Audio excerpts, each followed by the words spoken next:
Castleberry was the one-time leading practitioner of what was commonly referred to as extreme roller skating. A fan favorite on the boardwalk, he was a gentleman. Son, this is Calvin Castleberry. Hiya, Calvin. Hey there, kiddo. Please, take what you want. No, please, put that away. I don't do this for the Benjamins. Or the Washingtons, Lincolns, or Jacksons, for that matter. I do this for the children.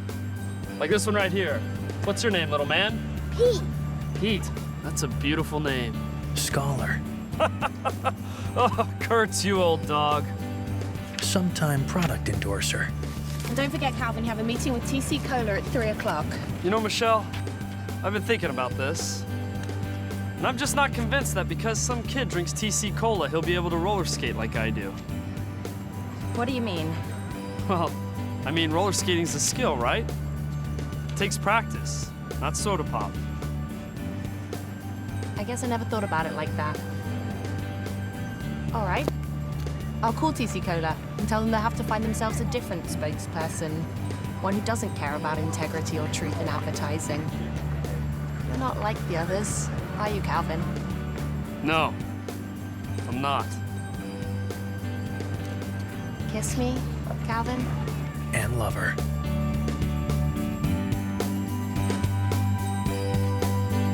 In fact, in a recent nationwide survey, Calvin Castleberry had been named one of the nation's top 10 most eligible bachelors. As far as stars went, none shone brighter or more luminous than Calvin Castleberry and his roller skates. Until... Calvin Castleberry, your reign of extreme terror on this boardwalk is over. Gabriel Moustache, like Calvin, was a one-time extreme roller skater on the boardwalk. He had been a chief competitor of Calvin's until an unfortunate accident left him legally blind in one eye, after which he failed to retain the same renown and popular affection that his fellow entertainer enjoyed. Calvin, however, continued to possess the traits that Gabriel no longer possessed. He was personable, respected, and well-educated. And in France, they don't wear any underpants. That's amazing. But most of all, Calvin possessed the one quality that Gabriel prized above all others. He was extreme, to the absolute max. Consumed by jealousy, bitterness, and rage, Gabriel retreated from the boardwalk, determined to return only on the day when he finally possessed those same qualities again.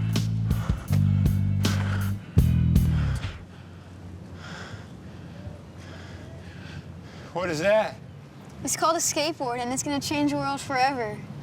Does it require substantial eye-to-foot coordination? I'll give you $5 for it. And now that day had come. He who speaks with such harshidities, identify yourself or perish. Perish one shall, but it shall not be the one now identifying oneself. It is me, Gabriel Moustache, and I've come to inform you that a new era is about to dawn on this boardwalk. The reign of roller skates is over. As of today, this becomes the action sports vehicle of tomorrow.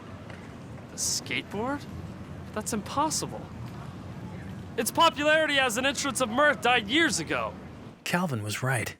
The skateboard had enjoyed a brief period of popularity several decades earlier, but, due primarily to the public's concern over the reckless nature of its practitioners, had not been considered a pleasurable form of entertainment for quite some time. But all of that was about to change.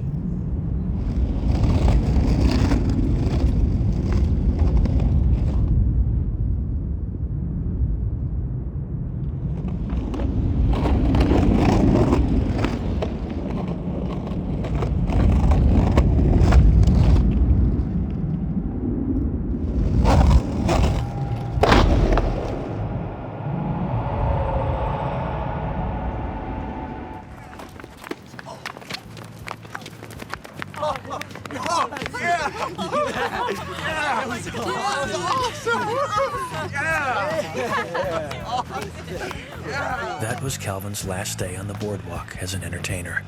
It also marked the death of roller skating as a meaningful form of physical recreation. In the 2.5 decades since, Calvin and the sport of roller skating had followed the same path, sauntering from failure onward to calamity, and finally, towards disaster.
Over the years, Calvin had tried his luck at numerous endeavors, each of which had met with limited success.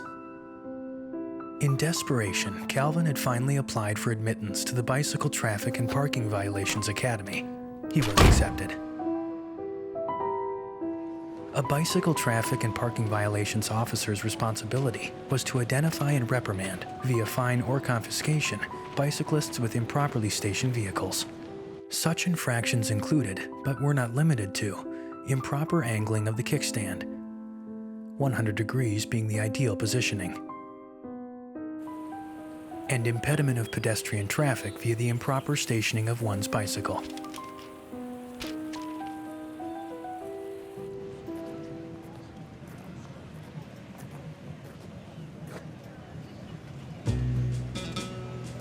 Is that a 10 speed? 11. Kiss me. Among the various law enforcement officers assigned to the boardwalk, none garnered a higher level of respect than Tier 1 bicycle cops. Tier 1 bicycle cops were responsible for the prevention of more aristocratic crimes, such as littering,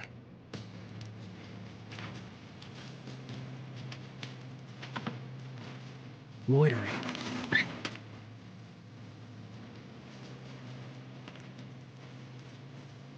and the occasional purse snatching.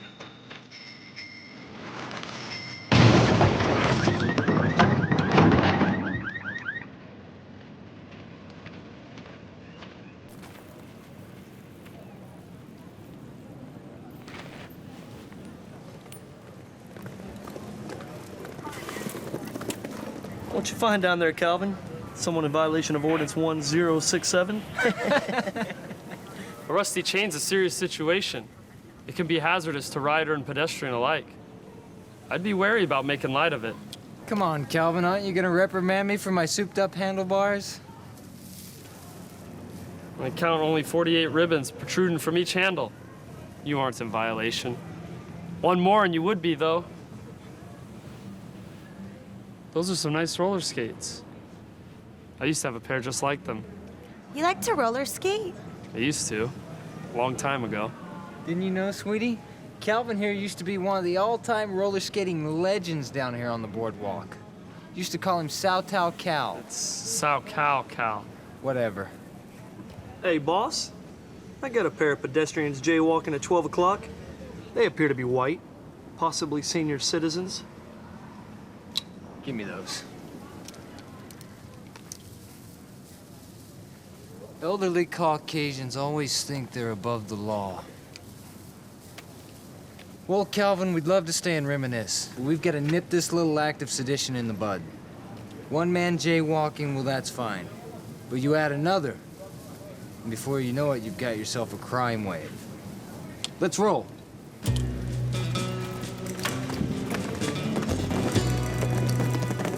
No, I'm telling you. I'm through seducing my employees' significant others. The captain was a British man in his late 30s who had a penchant for brown liquor and who smoked cigarettes like they were going out of style. He was also rumored to have, or attempted to have, bedded 3/4 of his officers' significant others. He kept drawings of his conquests, along with fun facts about each, in a drawer in the top right corner of his desk.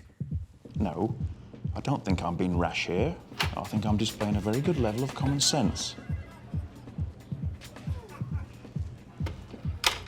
Look, I'd love to continue this conversation, but I've got to go. Are we still on for Cirque d'Artistes on Sunday, then? Beautiful. You wanted to see me, Cap? As a matter of fact, I did. Have a seat, mate. Little drinky? Oh, no thanks. How about a suck on a fag while we chat? No, thanks. I don't smoke. Ah, very well, then. So, Calvin, how are things out on the boardwalk? The beach bums behaving themselves, are they? For the most part.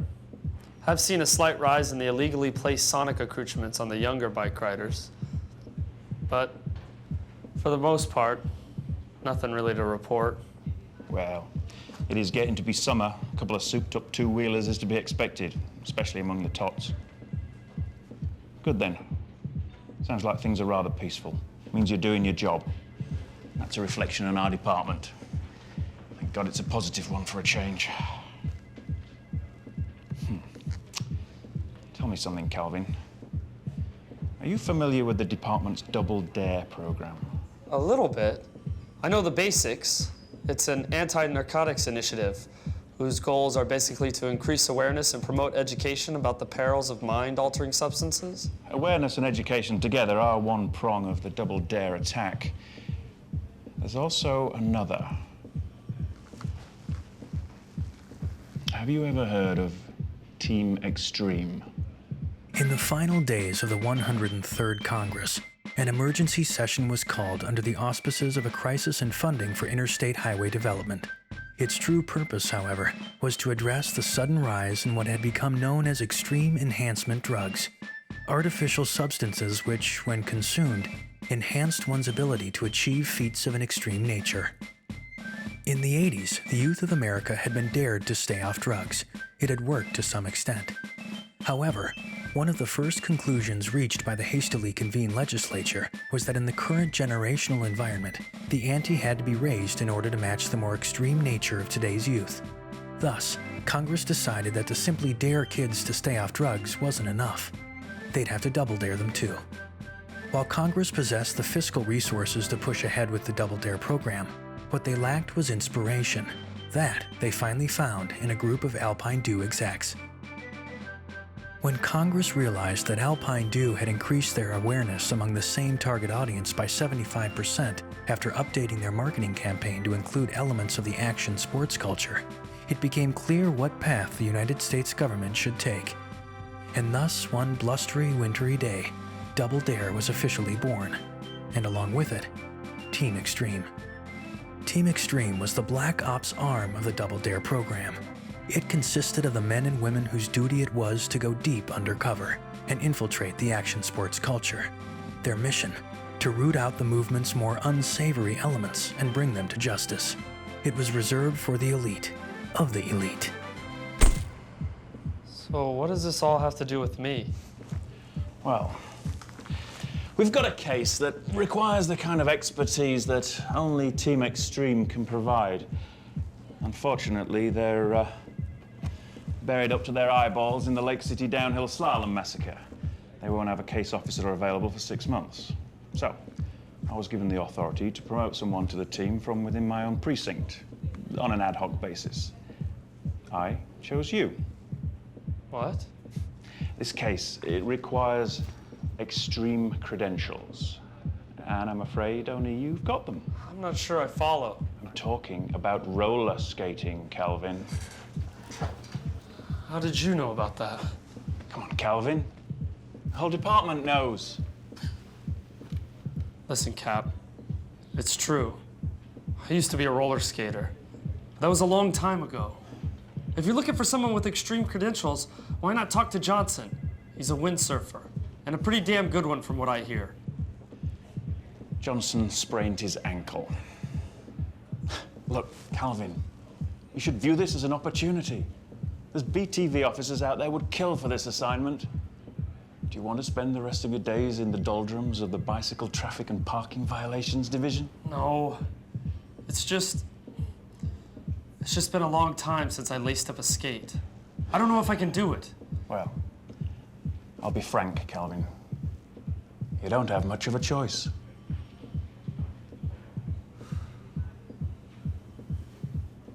When do I start? Tomorrow. Everything you need to know about the assignment is in there. Calvin, I chose you for a reason. I don't just need a cop on this. I need a roller skater. Remember that. I understand. Calvin's assignment was simple. He was to infiltrate the local skate park and ingratiate himself with its regular clientele, identify any illicit substance abuse or activity, and terminate it. Just up undo, man. Sugar-free, I swear. Sure, that's what they all say. Booker, with extreme prejudice.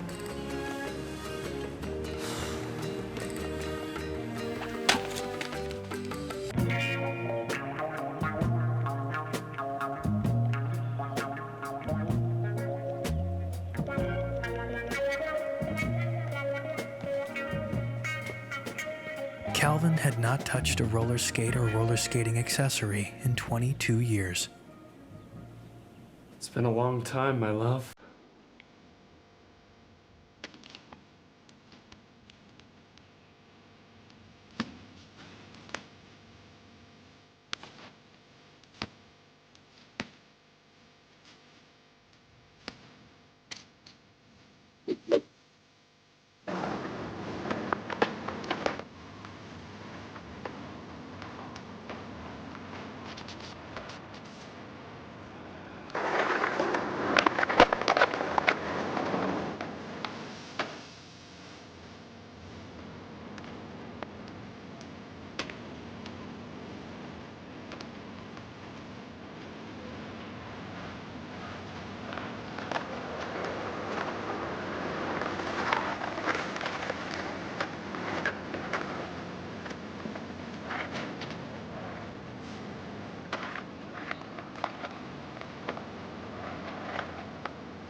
Look, is that guy wearing roller skates?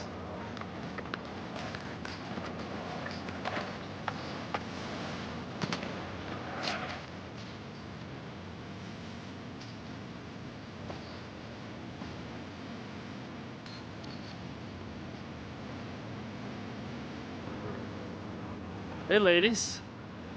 If you're wondering whether or not I'm available, the answer is yes. So you guys are drinking Alpine Dew. I already drank like 2 gallons myself. That was just to get me started. Yo, SC!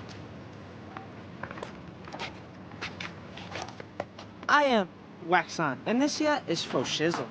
Now we was wondering, are those roller skates you're wearing? Yes. Why, yes they are. Wow. Yeah, I thought those were extinct. Can I have a closer look? Certainly. How bizarre, man. No, they're definitely real. Of course they're real. In fact, they've helped me obtain overnight companionship in 36 different countries. Now I must admit, your prodigious experience with the opposite sex is impressive, SC. But this skate park is for skaters only. And by skaters, I mean skateboarders. Not old men who happen to stumble upon it with their antique transportation devices. What we do here is extreme. Now you come down here with those things, and I already know you can't handle it. We wouldn't want an accident to happen, like, say, a sprained ankle. It's funny that you mention that, because I know someone who sprained their ankle just the other day. You know something about that? Wax on? Nah, man. I don't know anything. You got that right. Extreme, eh? That's what you're looking for? All right. Somebody got an Alpine Dew I can borrow?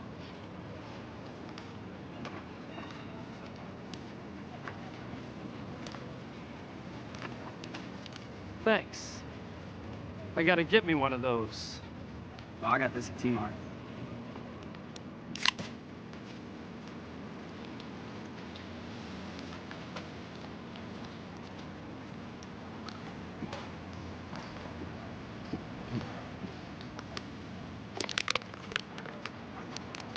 Did you just drink that whole thing? That's right. Now who's gonna recycle the can for me?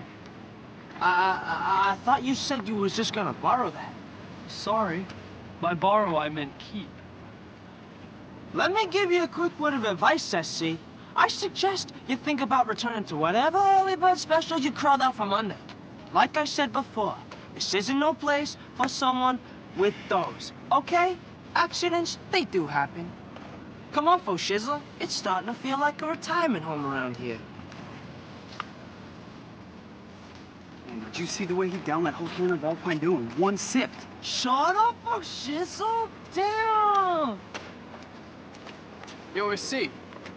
I'll recycle that can for you. Really? Sure. Thanks. No problem. See you around, SC.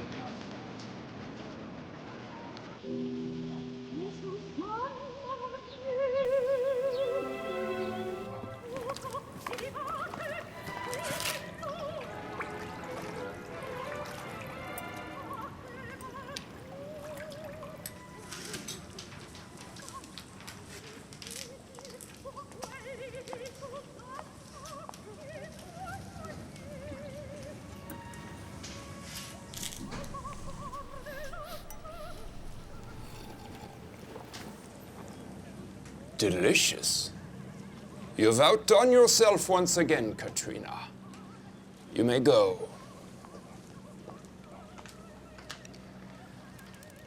Did you know that Katrina's sole responsibility here is to prepare Alpine Dew for my consumption? She came to me highly recommended from a duchess I met during one of my many treks to Europe. Said she was the finest preparer of Alpine Dew she had ever met. Do you know what the ideal temperature at which to enjoy a glass of Alpine Dew is? Neither did I, until I met Katrina. Would you like to? 52 degrees Fahrenheit. But you didn't come here to discuss Alpine Dew now, did you? No. We did not. I didn't think so. Please. We've got a new recipe that we'd like to focus group, if you will. Myself and my associate here and our board would be most pleased if you agreed to lead the effort. Katrina!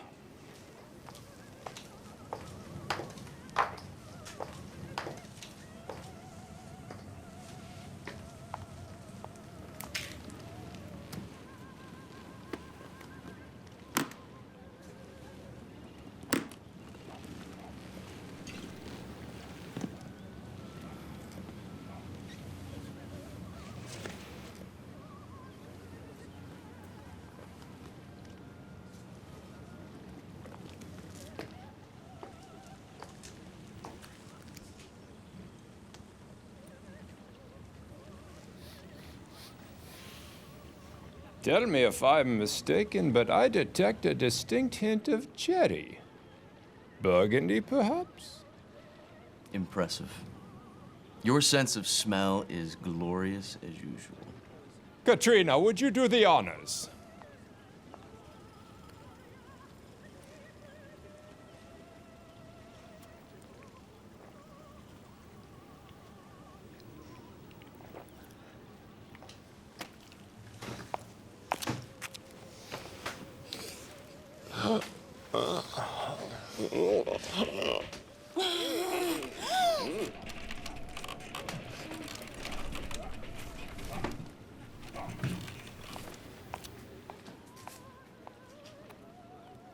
There is only one sport that Katrina partakes in, other than the preparation of Alpine Dew. And that is the sport of love. And that was the most extreme expression of love I've ever experienced. Gentlemen and woman, tell your board that I accept their offer. I'll have my street team start pushing it out tomorrow.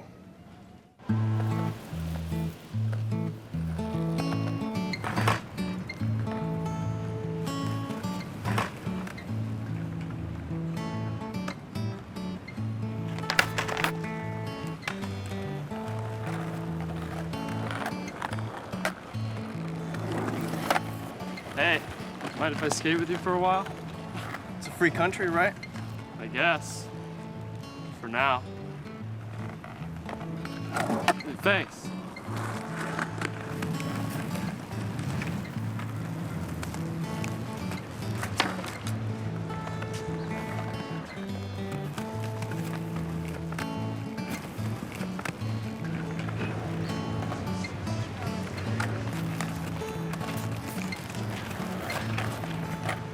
I have to say, old-timer, I'm impressed by some of your moves.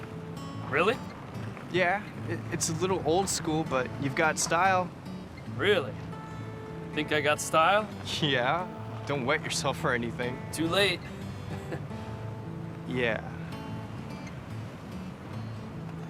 So, what do they call you around here? Faux-on or wax shizzle? No, just Louis. Louis Stinghauser. And they call me Calvin. Calvin, like the president. President? You know, Calvin Coolidge. They used to call him Silent Cal. Always said, the business of America is business. Sounds like a smart guy. Kind of like you. No, I'm not that smart. I've just always been into history. You ask me something about math, it'll be a different story. Okay, what's the I was joking. Please, don't ask me anything about math. So, you come around here often? Pretty much every day, I guess. I see you're alone. Where are the other guys? They've got a team-only practice on Wednesdays and Thursdays at some other park. Team only? Yeah, they're all on a competition team together. And you're not on it? I was, but I quit. Really? Why? I don't know. Just stopped believing in the same stuff, I guess.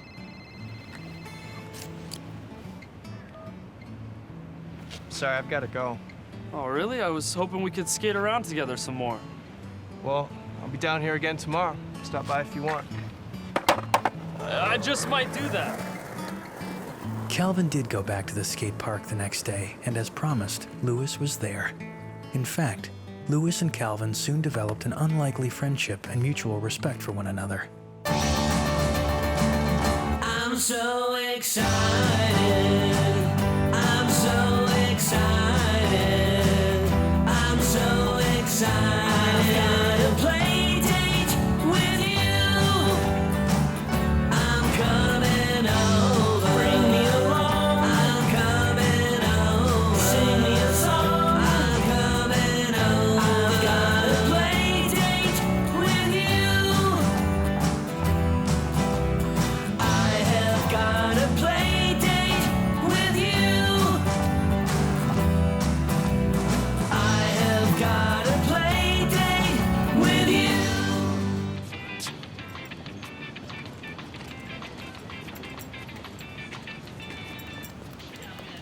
Boss man says skaters only. All right, skaters only. Let me give you some advice, old timer. Say it.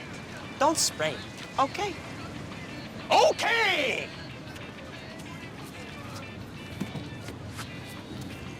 K Squad, KSQK, K Squad. Woo! K Squad. Hey man, can I have some bumper stickers? Skaters only. Move along. K Squad. Get out of here. K Squad. K Squad, baby. K Squad. I'll get your K Squad bumper stickers right here. K Squad. Dude, K Squad. let's get some bumper stickers. K Squad, baby. Woo! You guys want some K Squad bumper stickers? Yes, we do. All right! You guys look like skaters with your skateboards and all. I bet you guys like Alpine Dew. Sure, who doesn't? I got something better than Alpine Dew. Better than Alpine Dew? Please. Come here.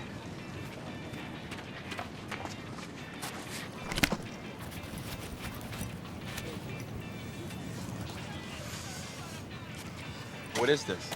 It's called Do or Die. Do or die? Oh man, I've heard of this stuff. This is supposed to make you more extreme than you ever dared imagine. That's right. Well, how do we know it works? Well, how do you know it doesn't work unless you tried it?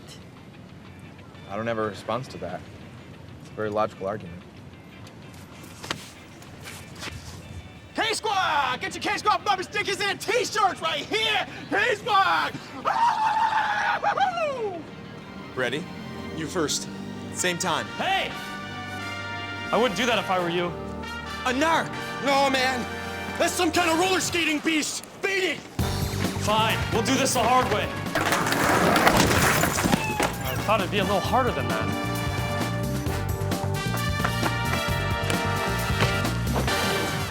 So cold. Don't you die on me! What is it? Oh, I don't know, man. Don't lie to me! Please, no purple nurples. What? Well, whatever you do, don't twist my nipple. Why would I twist your nipple? I don't know, man. That's just what I heard cops on roller skates do. Who told you that? It's all over the streets. Lies! How would you know I'm a cop anyway? Look at you, man. You got narc written all over you. Look, I'm through playing games. I need to know what this is, and I need to know right now. Is it drugs? Tell me! Yes. No. I mean, I don't know. I've never seen it before. Today. What's it called? It's called Do or Die. Who gave it to you? Some guy in the boardwalk, but that's all I know, I swear. That's it. You're coming with me down to the station. Please, I can't go back there. Don't leave me alive. You should have thought of that before deciding to become a juice head. Oh, yeah. Yeah, you can do some crazy things with Excel. Yeah, I'll send you over a sample spreadsheet. That is what they're doing down at the park. What is it? It's some new beverage product, probably narcotic in nature. Yeah? What's it called? It's called Do or Die. Do or Die? What's it supposed to do? I don't know. Maybe if you don't take it, you die or something. Have you taken it? What? No. Well, neither have I. And neither of us are dead. That's a good point, Cap. I didn't think about that.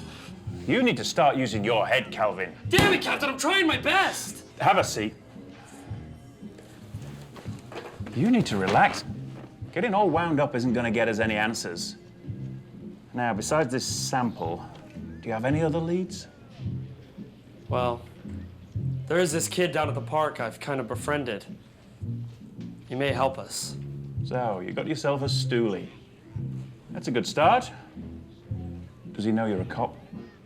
No, not yet. Okay. I'm going to send this sample down to the lab, see what they come back with.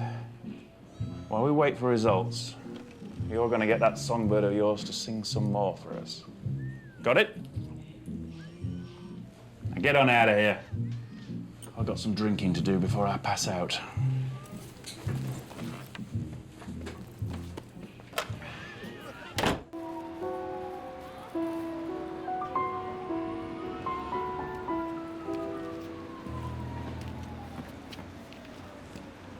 Wow. This place is very covert, very deep throat. Reminds me of one of those places that you'd bring someone to tell them that you're really an undercover cop or something. It's funny that you say that, actually. Say what? That thing about a cop. Why?